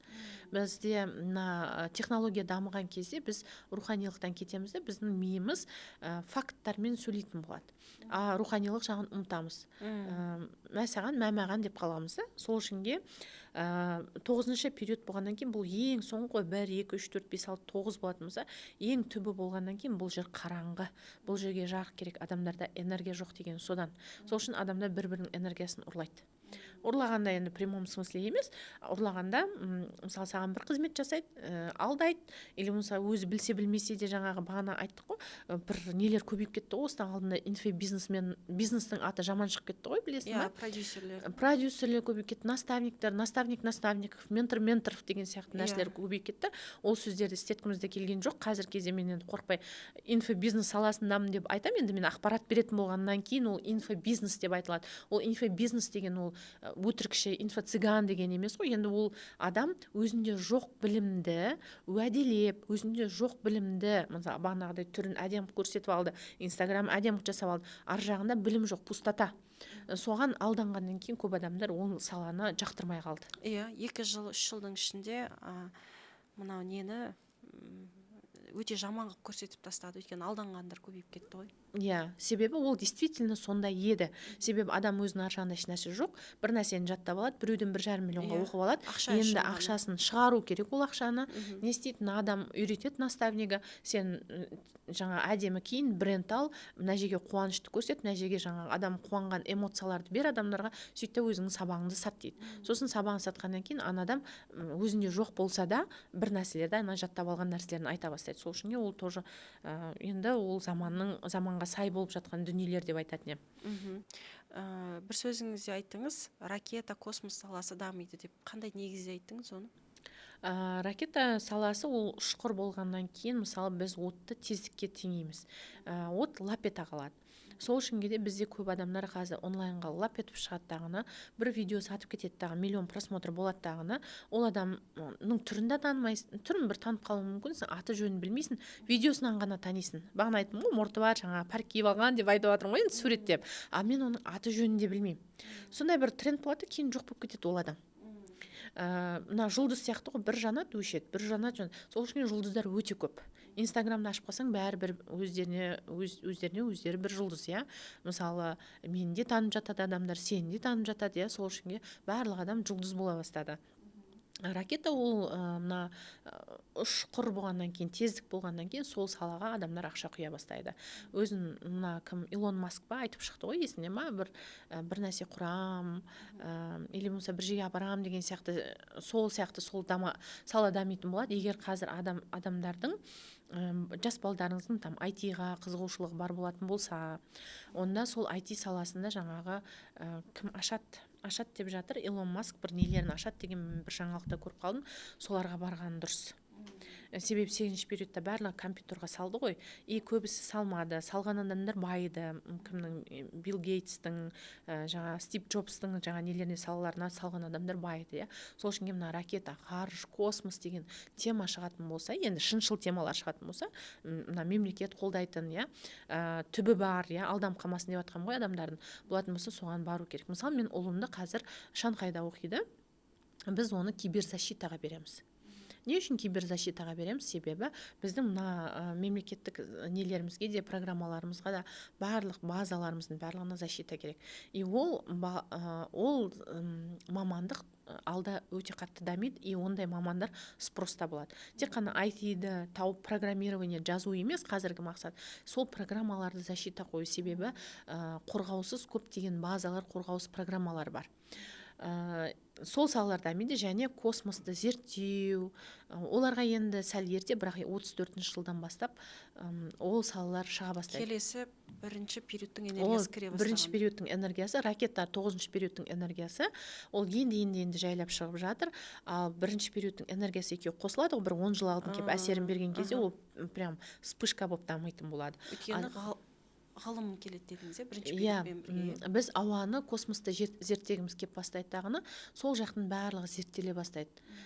Адамдар баяғы ғарышкер болам деп армандаған жігіттер қазір шыға берсе болады. Жайлап. Кухня қатты дамыды деп айттыңыз, ресторандар өйткені. Ол от саласына жатады, сондықтан да қазір кезде біріншісі бір сандыққа жеткізу, және 9 сандыққа от. Қазір адамдар үйінде тамақ істемейді көбісі. Жағдайы бар адамдар. Негізі бара-бара адамдар бай кедей болып қатты бөлінеді. Резкі бөлінеді. Енді мен мына адамдар прям кедейсіп кетеді деп айта алмаймын. Қазіргі біздің мысалы бір машина алатын, үй алатын бір жағдайымыздың барлығы біз кедейміз. По сути, біз өзімізді среднейміз деп ойлаймыз ғой. Негізі біз бай емес, кедей сфераға жатамыз. Ана байлар қатты бай ғой, егер байқасаң. Пәленбай островты сатып алыпты, мына миллионды бүйтіпті деген сияқты сондай бір қатты разрыв болады арасында. И кухня ол жаңағы от саласы болғаннан кейін от саласы дамиды. Егер асханалар, адамдар тамақ заказ береді, біз мысалы өзімізді развлекать ету үшін кешке барып сол жерде инстаграмный местода әдемі керемет жерде көзіміз әдемілікті көріп, рахаттанып, қуаныш сыйлап өзімізге сондай жерлерге барып тамақтанамыз. Сондықтан мысалы жақында екеуміз бардық қой Бутаковкада ашылған кафенің айналасына қарасаң жай болып жатыр да, ешқандай инфраструктура жоқ, бірақ сол жерден кафе ашып қойған, әдемі вид үшін. Бір жерінде. Әдемі вид үшін бардық, қарадық, көзіміз тойды, көкірегімізге қуаныш кернеді. Содан біз қайтып келдік, соны жаңа состояниеміз көтерілді, жұмыс істейтін болып, күшті болып қайтып келдік. Сол сияқты нәрселер қазір кезде. Онда түсінгенім бойынша от периодында барынша яркий түстерді қолданып, әдемілікке көңіл бөліп сөйтетін болса ол дамиды. Сосын тағы бір былай подтверждение беріп кеткім келіп тұр. Мен өзім жаңа онлайн магазин аша бастадым ғой, осы 2018 жылдары. Сол кезде барахолкеде саудагерлердің жағдайы жақсы етін. Кейін барып енді бірнеше жыл онымен айналысып барып товарымды алып кетемін, жаңағы суретім салдырып жүрген кезде олар деген жаңағы Инстаграм деген шығу керек кейін деп отыратын. Қазір 2 жыл алдын барып келген кезде, даже былтыр барған күннің өзінде олар деген не істейміз, сауда жоқ, базарда адам жоқ. Ол кезде арасына бір 4-5 жыл салған разницаның өзінде ол кезде адамдар үйіліп жүрсе, қазір мүлде адам жоқ деген сияқты неге келді да. Сонда осы қазір саудада жүрген, жаңа базарда отырған адамдарға не айтасыз? Барлық адам онлайнды қосу керек. Онлайнды қосқаннан кейін соның правиласымен жүру керек. Адамдардың көзіне көріну керек. Мысалы, бір Қарлығаш оптым деген сондай бір конфет сататын бір келіншек шықты, өзін дамытып алды. Мысалы, ана жерде бір 6 магазинде конфет сатып тұратын болса, бірақ саған көзіңе жақын болып кеткен, жылы болып кеткен. От деген жылы емес па? Жылы болып кеткен адам, мысалы, көре берсең, ана адам саған жылы болып кетеді. Біздің қазіргі мақсатымыз не? Өзіміздің инстаграмдағы біз экологичный жолмен жүреміз деп жатырмыз. Біздің мақсатымыз адамдардың көзіне көріне беру и жылы болып кету. Өзінің бір туысын көргендей болады. Себебі сен күнде көріп отыр, сен не істеп жатқанын көріп отыр, күнде көре берсең адамға жылып кетесің. Сол сияқты 10 магазин тұрса, сен ана адамға кіресің. Кіріп көрейінші, ол жерде не бар екен? Мынау деген ана Қарлығаш оптым деген ғой, соған барайыншы, мен кіріп көрейінші деген сияқты, сондай сенде түсінік болады. Сол үшін сіздердің олардың мақсаты адамдардың көзіне көріну керек. Мысалы, бұрынғы кезде кімдердің саудасы болды? Сол адам онлайн жоқ кезде, магазин ашпаған кезде, кім жақсы болса, шақырып тұрса, жылу берсе, кім сөйлеп қалған болса, жаңағы сеніміне кірген болса, сол адамдарға бара беретіне қайта өзім осының клиентімін деп содан аламыз. Ал қазір адамдарға көрінуің керексің, танылуың керексің, сен мына көзімен көріп, сен жаттап алу керексің түріңді. Сол кезде саған баратын болады. Сол себепті мен саудагерлерге, саудада жүргендерге айтарым, көріне беріңдер. Шығыңдар, алға шығыңдар, көріне беріңдер, айта беріңдер, көрсете беріңдер, заттарын көрсете беріңдер. Міне мынандай кәмпит бар, мынандай жаңағы сағыз бар, мынандай жаңағыдай печенье бар деп көрсете беріңдер. Анан көре бергеннен кейін біздің алғымыз келеді. Стрим қатты дами бастады осы 2023-24. Қазір екінің бірі стримда отырады саудагерлердің. Былай ойлап қарасақ. Саудагерлердің мысалы көбісі мысалы Қытайға қазір барып Қытаймен сауда жасап жатыр, бірақ сол Қытайға барып жатқанның барлығынікі дамыватырмын? Жоқ, кімнің инстаграмы жүріп тұр, кімнің аудиториясы бар, кім көзге көрінеді, сенім ұялатады, сол адамдардікі саудасы жақсы жүріп тұр. Және оны көре алмайды. Неге Айкердікі жүреді, неге Ерсайдікі жүреді, неге пәленшенікі жүреді деген сияқты енді мен танитындардікі. Себебі олар әрдайым өздерін көрсетіп отырады. Олар сенім ұялатады, оны любой жерден тауып аласың, қорықпайсың, мынау мені алдап кетеді деп. Және де олар заттардың барлығын саған көрсете береді. Міне, бар деп көрсете бергеннен кейін сен сол адамға барасың. Енді бірінші периодқа келсек, енді алда бізде 2044 жылдан кейін бірінші период келеді. 2034 жылы 10 жыл алдын оның энергиясы осы заманға қосылады дедіңіз, бірінші период бізде жаңағы дочь деп жатсыз, кіші ұл деп жатсыз, ортаншы қыз деп жатсыз, ол қандай жаңағы мүшелерге жауап береді біздің? Бірінші периодқа егер мен қысқаша тоқталып өтетін болсам, сипаттама беретін болсам, бірінші период әлі келген жоқ. Бұл информацияны адамдар ұмытып кететін шығар. Бірақ бізге 9-шы период маңызды. Себеп 9-шы период енді кірді. Біз осы жүретін нәрселердің барлығын жасап, осы бағанағы айттым ғой, 2004 жылы үйлердің дамитынын білген жоқ. Сол кезде адамдар үй алып қойғанда, мысалы 2006 жылы мен тұрмысқа шықтым. 2006 жылы үйлер өте арзан болатын. Оны алдында айтып өттім, $4,000 біз $9,000 үй алып қойдық та, ол бірден дамып кетті. Сондай сияқты мен от периодында да қазір адамдар тренд болатын, байлыға келетін салаларды білсе екен деймін. Егер ол туралы білгілеріңіз келетін болса, толық ақпарат алғыларыңыз келетін болса, онда мен парақшама тіркеліп алыңыздар, лайк қойыңыздар, осыны басқаларға жіберіңіздер, біліп жүрсін ағайын туғандарыңыз. Менің мақсатым феншуй энергиясын қолдансын деген мақсатта айтып жатырмын бұл нәрсені. Феншуй сіз сенсеңіз де сенбесеңіз де жүре береді, ол көзге көрінбей өзінің жұмысын жасай береді. Мен оны практикамда көргенмін, өзімде көргенмін, клиенттерімде де көргенмін, өзгерістерде көргенмін. Бұл сандардың, бұл жұлдыздардың әсері кәдімгідей адамдарға жүре береді. Біздің қаламыздың өзі жайдан жай бұл жерде салынған жоқ. Неге жер көп? Неге именно осы жерге кеп қала салынды? Неге именно бір жерге барып район салынды? Неге бай район, кедей район болып бөлінді? Оның барлығы энергияның әсері. Сол себепті бірінші периодқа азғантай тоқталып өтетін болсам, бірінші период ол су. Су ол тоқтаусыз жүре береді. Су мысалы көз алдыларыңызға океанды, бұлақты келтіретін болсаңыздар, бұлтты, жаңбырды келтіретін болсаңыздар, ол жаңадай ағып кете береді. Қозғалыс, ағысты білдіреді. Сол үшін де мына логистика саласы дамиды, курьерский сала дамиды. Менің қазір бір бизнесім бар, именно сол курьерский саладан қашып, мен соны запускать етпей отырмын. Негізі соны запускать етсем, 9-да да бірге де ол күшті болушы еді. Енді оны көре жатармыз. Оны сіз заманның энергиясын білгеннен кейін біліп отырсыз ататын, біліп отырмын. Ол кәдімгідей ол жаңағы ол нәрседен қатты байып кетуге болады. Резко байып кетуге болады. Просто оны запускать ету керек, ол нәрсені. Бірақ ол идея әлі ешкімге келе қойған жоқ. Ол мен келіп уже барлығын жасап қойған, бірақ просто запускать ету керек. Мен информация берумен, инфо-цыганствомен айналысумен жаңа қолым босамай жүр ғой. Адамдар айтпақшы. Сол себепті жаңағыдай бірге келетін болсақ, сөйлеу.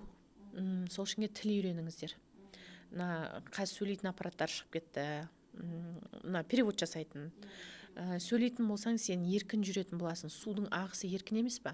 Сол үшін шекара деген ұғым жоқ болатын болады. Біз келешекте бұдан да еркін боламыз. Бұдан да еркін жүретін боламыз. Сондықтан да заттарға жабыспаңыздар, дүниеге жабыспаңыздар деп айтар едім адамдарға. Одан кейін ол құлақ мүше. Құлақ болғаннан кейін бізде қазір өзің байқашы, бұрын кітап оқитын едік. Кейін ол қандай кітап болды? От периодына келген кезде электронный кітап болды. Отқа айналып кетті ма? Бір кітап болмаса.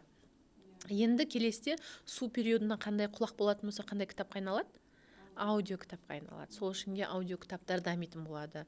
Мына әдемі сөйлеу, дауыс қою деп айтады ғой, ораторский мастерство, солардың барлығы дамитын болады. Одан кейінгісі мына наушниктер дамиды, құлақпен байланысты. Соған байланысты бір жаңа мамандықтар пайда болады. Сосын журналистика саласы дамиды. Егер байқасаң, қазір журналистер жақсы дамып жатыр. Журналистер себебі бірдің энергиясы кіріп келді, екіншіден олар онлайнды қосады, телевизордың ар жағынан бер жағынан, телефонның ар жағынан бер жағынан сөйлеп отыра береді. Сондықтан журналистердің абыройы көтеріле бастайды. Алда ақын жазушылардың, мына әдемі жазатындардың, әдемі сөйлейтіндердің, дауысы әдемі қойылғандардың, журналистердің заманы келетін болады. Технологиямен айналысатындардың және космосты зерттейтіндердің, докторский защищать еткендердің, ғылым жолында жүргендердің барлығының абыройы асқақ болады. Енді ол нәрсені мен қазір тағы бір мысалды келтіргім келеді. 1844 пен 64-тің арасында Абайдың жас кезіне барайық, иә? Абайдың жас кезіне баратын болсақ, сол кезде Құнанбай діншіл еді ғой. Ол Меккеге барды. Мен кітапта оқығанда есімде қалғандар, иә. Олар қатты дінге берік болды. Абайдың сөзі бар, ұстарас аузына түсті мұртың деген. Сол кезде де 9-шы период болды. От периоды болды. Сондықтан адамдар дінге кетті, Құдайды іздеді, сақалын қойды, намазына жығылды, жаңағы татар молдалар келді деген сияқты сондай заман болды. Одан кейін 64-ші жылдан кейін енді Абай болғаннан кейін сол нәрсенің бәрін көрді. Абайлар не істеді? Өлең жазды, аудармашылықпен айналысты, жазушылықпен айналысты, философиямен айналысты, психологиямен айналысты. Біз қазір мектеп деген сол кездерде қатты дамыды ғой. Иә, ағартушылық, иә. Вот содан бастап білсеңіздер болады. Мысалы, Абайдың өзінде де қазіргі Абайдың философиясы мен психологиясын біз қазір қолданып бастап жатырмыз. Ол сол кезде дамыған еді, қазақ даласына келген еді. И өзің байқасаң, бір бізде жаңағы ортаншыл дедік қой, сол орта жастағы ұлдар дами бастайды. Қазір 15-30 жас аралығындағы әйелдерге, көбінесе әйелдерге деп айтайын, әйелдерге қазір жұмысты да істеп жатқан әйелдер, бір нәрсенің алды болып жатқанда әйелдер, бір трендті шығарып жатқанда әйелдер, қай жерде болмасын әйелдер. Сосын әйелдердің тақырыбы қозғалса, оларды марапаттайды, оларды биікке шығарады. Ол жаңағы бана Ашаматай, Тамарасар сияқты жаңағы жоғарғы нелерге барып жатыр, депутаттыққа өздерін ұсынып жатыр деген сияқты нәрсенің барлығы. Әйелді құрметтеу керек, әйелді бүйту керек, әйелді сөйту керек деген нәрсенің барлығы осы әйелдердің заманында шығып кетті. Енді келесте біздерді ұлдарды дәріптейтін болады. Жаңағы қыздарымыз бар ғой, біздің қазақтың ұлдары дамымай қалған деген өкпелеп жүрген қыздар біздің ұлдарымыз уже дамуды бастайды. Бірақ біздерде ұлдарды дамытатын ұл психологтар жоқ қой. Енді көп байқасаң, ұлдар оянып жатыр, ер кісілер оянып жатыр, олар ізденіп жатыр, нумерологиядан іздеп жатыр, олар тағы да бір несі. Осы неден 9-шы периодта астрология қатты дамиды. Астрология, феншуй, эзотерика саласы қатты дамитын болады. Себебі адамдарға дамып жатыр да ғой. Дамып жатыр да, бұл бастамасы. Сол үшінге осы салаға акцент қоятын болса, енді білімі бар қыздар болатын болса, ұлдар болатын болса, осы саладан таймай, адамдар енді іздеп жатыр ғой, жауап іздеп жатыр жан жақтан. Сол үшінге осы салада трендте айналатын болады. Заманның энергиясы түсінікті, жылдың энергиясы болады ма? Мысалы 2026 жылдың энергиясы қандай, алдағы 2027 қандай болады деген сияқты. Жылдың энергиясы да болады. Бізде енді заман 20 жылға келеді.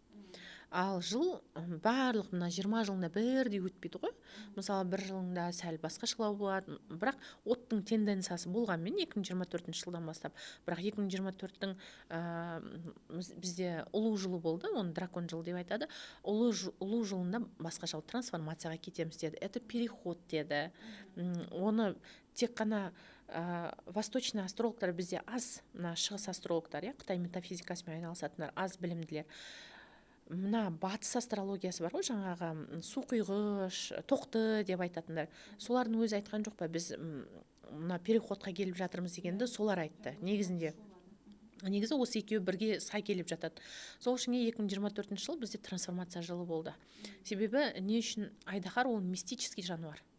ол келген кезінде басқаша адамға интуиция береді, ол барлық нәрсені өзгертеді. Ол 12 жануардың ішінде тек қана сол ұлу ғана, айдаһар ғана не существует. Сол үшінге оны біз мистикалық жануар деп айтамыз. Ол өзінің иесіне, кімнің картасында айдаһар жануар болатын болса, ол адамға бір басқаша интуиция, басқаша бір жаңағыдай өзгешелік береді, күш береді. Енді 2025 жылы бізде жылан жылы болды. Жылан жылында бізде от бар еді. Жылан бізде от элементіне жатады. Сол үшінге оған біз жайлап кірдік отқа. Биыл тыныштау, былтыр тыныштау болды. 2026 жылы қатты от жылы. Сол үшінге барлығымыз шоковый состояниедеміз. Кімді сұрама, кімнен байқасаң, бір сөйлессең, тоқтап қалған. Шок, не істерін білмей тұр. Мынандай, не алға кетерін, не артқа кетерін, сондай шоковый состояние тұрған сияқты. Сол үшінге биылғы от қатты болғандықтан, өзі от береді және жыл от болғандықтан сондай болады. Осы кезде адамдар шығып кету керек. Ол дегені от өзін көрсету. Самовыражение, өзін көрсету. Міне біз ортаға шыққан кезде, адамдардың қолпаштағанын алған кезде, жаңағы қошеметін алған кезде біз от болып жанамыз, ортада әдем болып тұрамыз. Сол үшін адамдар қорықпастан осы жылдан бастап инстаграмдарын қосып, прям самовыражение деп айтамыз, өзін көрсету керек болады. Келесі жылда от, ол жаңағы бізде қой жылы болады. Қой жылы негізі момын жануар болғандықтан, мына жылқы тез өтіп жатыр барлық нәрсеге. От және тездік. Жылқы да тездік. Сол үшін ойланбай қалған іс-әрекеттер көп болып жатыр. Ойланбай сөйлеп қою, и барлық көрініп қалып жатыр. Ананың андай дегені. Ұлықбекке хайып кетті, Ботамияға хайып кетті, ырыс бала мысалы. Ұлықбекті танымайды екен, Ботамияға. Сосын ана сен сұлудың биыл өте көп болып жатыр. Оған да 2 рет болып жатыр. Қазір алдын бір болған еді. Екінші, сол үшінге олардың тірліктерінің барлығы көрініп қалады біріншіден. Екіншіден, ойланбай істелген тірлік, ойланбаған жылқы алға қарай шауып кете береді, ол ойланбастан. Кейін барып ойланады. Сондықтан да ойланбай істелген тірліктің жауабын беріп жатыр. Сол үшінге жылқы жылында адамдар ойланып, сәл сабыр сақтау керек болады. Келесі жылы қой жылы, қой жуас момын жануар болғандықтан барлығы тыныш болады, бірақ біз уже үйреніп, осы көп адамдар осы жылы өтіп алса, осы жылқы жылынан асықпай өтіп алса, келесі жылы оның жемісін жейтін болады. Жайлы жыл болады. Жайлы жыл болады. Жақсы, түсінікті. Енді сабақтарымызға келсек, бұл енді заманның энергиясы. Енді бізде барлық адам өзінің үйінің энергиясын реттестіру керек дедіңіз, өйткені заманның энергиясы әсер етіп жатыр. Есіктен келетін энергия дедіңіз. Соған қатысты ұшар жұлдыздар, жаңағы фэншуй қағидалары, фэншуй фундаменті деп жатсыз ғой, сол сабақтарыңызға бір шолу жасап өтсек, және оларға бір арнайы мүмкіндігіңізді айта кетсеңіз.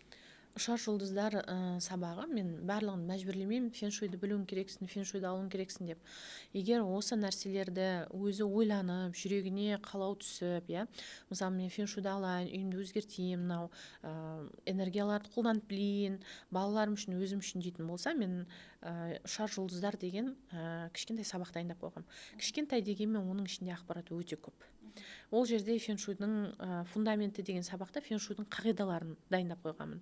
Енді ұшар жұлдыздар бізге не үшін керек? Ұшар жұлдыздарда біз әрбір бағанағы 7-ші периодтың үйлерін, 8-ші периодтердің үйлерін қандай болады, ол жұлдыздар қалай түседі, 9-ші периодта жұлдыздар қалай түседі, соның барлығын үйренеміз. Мына жерде туылғанда неге мынандай болған, мына 7-ші периодтағы үйлерде неге мынандай болған, 8-де неге мынандай болған деген сияқты. Қазір енді көп адамдар 8-ші периодтың үйінде, 9-ші периодтың үйлерін алып жатыр. Көбісі 7-ші периодтың үйінде де тұрып жатқан адамдар бар. Сол үшінге өздерінің үйін біліп, жақсы жұлдыздарды орналастырып, өздерінің мақсаттарына жетуге көмектеседі. Мысалы, мен өзім фэншуйды қолданғанмын. Фэншуй менің бір әрекетімді. Мысалы, мен подкаст түсіріп жатырмын, соны 10 еселеп береді. Мысалы, мен подкаст түсіріп жатырмын, мен ешкім танымайды, мен 2000 просмотр болады дейтін болсам, фэншуйды қолдансам 20 000 просмотр болады. Мысалы, мен бір көйлек тігем, көйлегімді тіктім, фэншуй бір 10 клиент алатын болса, әдемі екен деп, фэншуйды қолданатын болсам, 100 клиент алады. Сол үшінге мына фэншуй сенің энергияңды 10 еселеп береді. Сондықтан да фэншуймен үй алған өзіне жақсы. мен сабақ өтем, мен көбісі сұрап жатады, өзіңіз келіп маған жасап бересіз ба деп. Мен қазір кезде ол басқа қалаларға бармаймын, бұрын барғанмын, бірақ қазір кезде басқа қалаларға бармаймын. Керек адам түйеге жантақ керек болса мойын созады деймін дағыны. Сабағымды сатып алсын, оқысын, қарасын. Себебі қазір байқасаң бізде уақыт өте көп. Адамдар немен айналысатынын білмей жатыр. Мысалы, сіздер сабақ сатады, сабақ көбейіп кетті деп ренжімеңіздер. Себебі сіз өзіңізді как-то бір нәрсемен, интереспен айналдыруыңыз керексіз ғой. Не істейсіз? Тамағыңыз пісулі тұрса, кіріңізді кір машина жуып тұрса, робот-пылесостар шығып сенің жұмысыңды жасап жатса, барлық нәрсе тез болып жатса, сенде қалмай жатыр, адамдар телефонда отыр. Сен құр телефонға үңілгенше бір пайдалы ақпаратты ал, пайдалы нәрсені ал. Мен феншуй ал демеймін. Сен психология оқы, сен СММ оқы, сен рилс өткізуді оқы, сен тағы бір журналистиканы оқы, бірақ өзіңді бір нәрсемен айналдыр, сенің уақытың өте көп. Сен сабақ сатты екен деп қайғырма, ренжіме ешқандай да. Сол себепті мына феншуйды оқып алып, адамдарға көмектес, айналаңа көмектес. Мен осы Алматыдан бір шалғай ауылдарға, бір райондарға барғанша мен оған уақытым жоқ, бара алмаймын да, басқа жұмыстарым да бар. Сен бұл, сені кім ұстап жатыр? Ол мысалы келетін ақшасын, мысалы әр ай дейік, әр күн келетін ақшасынан айырылып отыр ғой феншуйын дұрыстамағаннан, ол әр күні өзінің бір мүмкіндігін жіберіп отыр. Осыған бір не беріп кеткім келіп тұр да, өте қызықты бір өзімнің өмірімде ситуация болған. Алдында сізбен сөйлескен кезде мен соны прям терең ойланып кеттім да.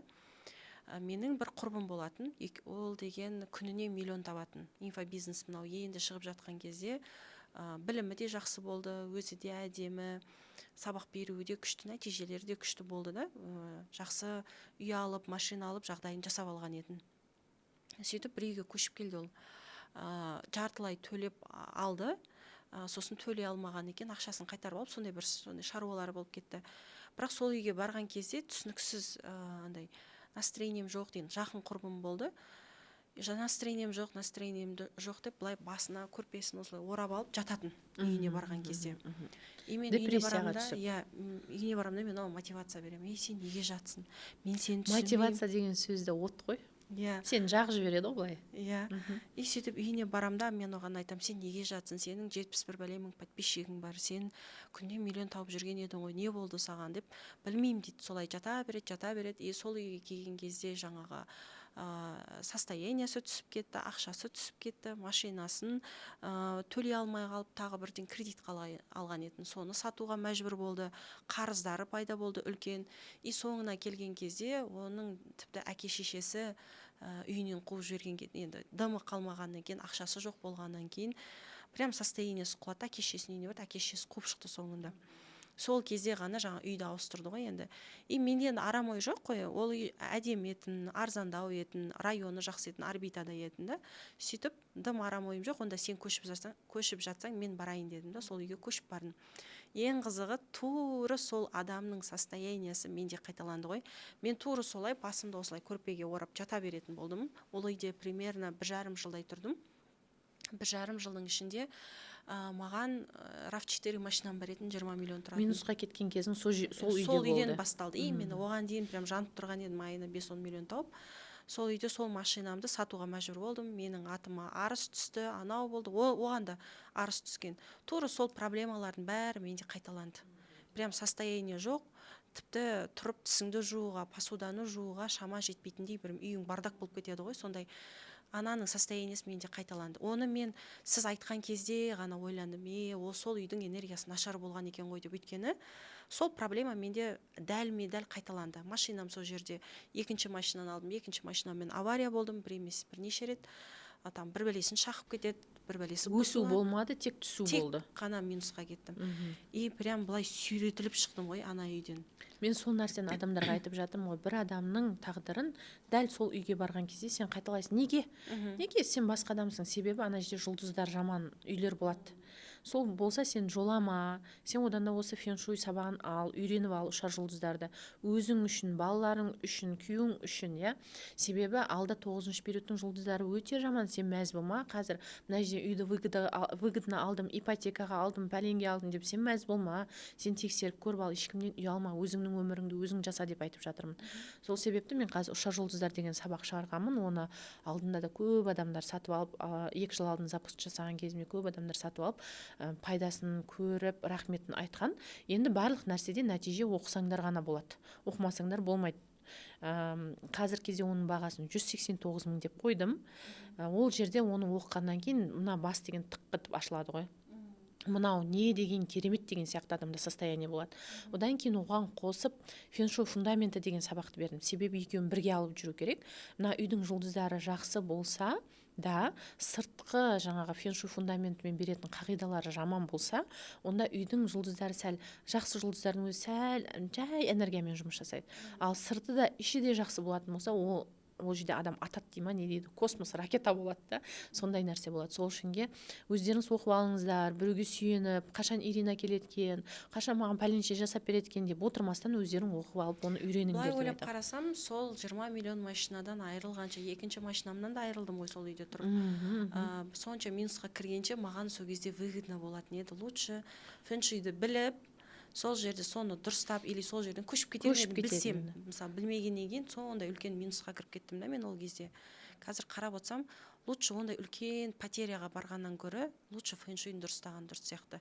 Если мен ойлаймын, егер де сіздерде осылай проблема болып жатса, күйеуіңізбен қарым-қатынаста, ақшамен қатты проблема болып жатса, оны тексеріп көрудің или оның бәрін жоғалтқанша или жоғалтып та болған шығар шаршап та, лучше мысалы 189 мың теңге деген түк ақша емес, рассрочка да бар, ред да бар, алам десеңіздер, оны бөліп төлеген кезде түк емес ақша шығады айына, зато сразу нелеріңіз жақсарады. Бізде келесі подкастта бұйыртса кейс шығады, енді шет жағасын айтып қоятын болсақ, жаңағы біз барған кісінің үйінің фэншуй нашар болғаннан кейін өзіне қарама-қарсы жұлдызға жатты деп айттыңыз ғой енді. И жаңағы до того 1 жылда жағдайы нашарлап кеткен, сол фэншуй нашар үйге келіп. Ал денсаулығы нашарлап кетті мысалы. Енді өзім оқып отырмын, өзім бардым да, мен өзім көзіммен көргеннен кейін үйіне барып, сол төсегінің орнын ауыстырып, жұлдыздарын бәрін түсіндіріп берген кезде ертесіне 86 мың теңге жасадым, саудам жүрді деп қуанып бөлісті ғой. Бұйыртса оның барлығын біз видеоны прям көздеріңіз жеткізесіздер, саламыз. Келесі бұйыртса видеоны міндетті түрде осы подкаст каналға саламыз, көріңіздер. Мен просто айтайын дегенім, бұл жерде Ирина ханымның қасына келіп, енді біз былтыр жақсы араластық, биыл тоже бірге жұмыс жасасып жатырық, былтыр да жасастық. Сол кезде осы енді фэншуйді өзі қолданады, айтып жүреді.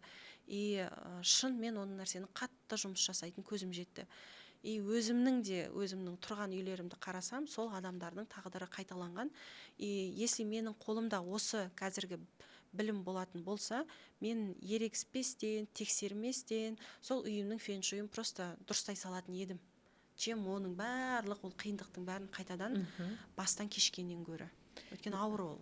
Мысалы, маған кеше осы алдыңғы подкастым шыққаннан кейін адамдар хабарласты. Көп адам хабарласты. Соның ішінде бір есте қалғаны, мына үйге келгеннен кейін біз қарызға кіріп кеттік. Қазір мен қызымды алдында Қытайға осы 140 миллион қарызымды төлеу үшін Қытайға кеттім деді. И сол жерде қазір жұмыс жасап жатырмын. Басқа адамдар дейді, Қытайға келіп ақшасын тауып жатса, мен таппай жатырмын дейді. Сол үйімді көріп бересіз ба деді. Мен айттым, жоқ, ол үйіңді көріп бермеймін. Ол үйің итакта белгілеп болып тұр сенің жақсы емес екені. Оған ақша құртып, маған көрсетіп, оған ақша құртып қайтесің? Ол 500 мың тұрады, көріп беруіңіз, Көріп беру, жоқ, квартира болса 100 мың теңге, жер үй болатын болса 150 мың теңге. Мен қолжетімді баға қойғам, чтобы адамдар өздері көрсін. Мысалы, мен оның квартирасын барам, 100 мың теңгесін алам, көремін де жаман деп айтам. Не керегі бар ол әңгімен? Мен одан да айттым, не фэншуймен жақсы үй таңдауда ал, немесе сабақты ал, өзің таңда. Сол кезде білетін боласың. Енді бір клиенттер болады, олар оқымайды, оқысы келмейді, сатып алғысы келеді, ондай болатын болса, менің қызметім дайын, дайрекке шығып жазатын болса, немесе көмекшім номері YouTube каналдың жоғарысында тұр, сол жерге жазатын болса, біз оларға көмек беруге дайынбыз. Түсінікті, жақсы. Адамдарға не дейсіз подкастымызда? Осымен аяқтайық. Не айтасыз? соңғы сөз өзіңізден болсын. Оқырмандарыма осы подкасттың шыққанына қуаныштымын, себебі Маржан айтады, айтарыңыз көп, береріңіз көп, маған айтқаныңыз бәрін оқырмандарға айт дегеннен кейін шығарып отырмын бұл нәрсені. Феншуйды қолданбай айтпай кеткеніме өзім қолданып, бірақ ешкімге айтпай кеткеніме 2 жылдай болған. Енді қазір кеп қайта жарық көріп жатыр, ол жайдан жай емес. Сол себепті де осы подкастты да жасап жатқаным жайдан жай емес, парақша жүргізіп жатқаным да жайдан жай емес. Оның барлығы 9-шы периодтың энергиясы болғаннан кейін мен 20 жыл бұл саладан қашып құтыла алмайтынымды білгендіктен осы сферада жүрмін. Сондықтан да сіздерді ештен кеш жақсы дейді ғой, сол себепті өздеріңіздің өмірлеріңізді дұрыстағыңыз келетін болсаңыздар, заманның энергиясымен жүріп күшті адам болыңыздар. Рахмет, сау болыңыздар, келесі кездескенше.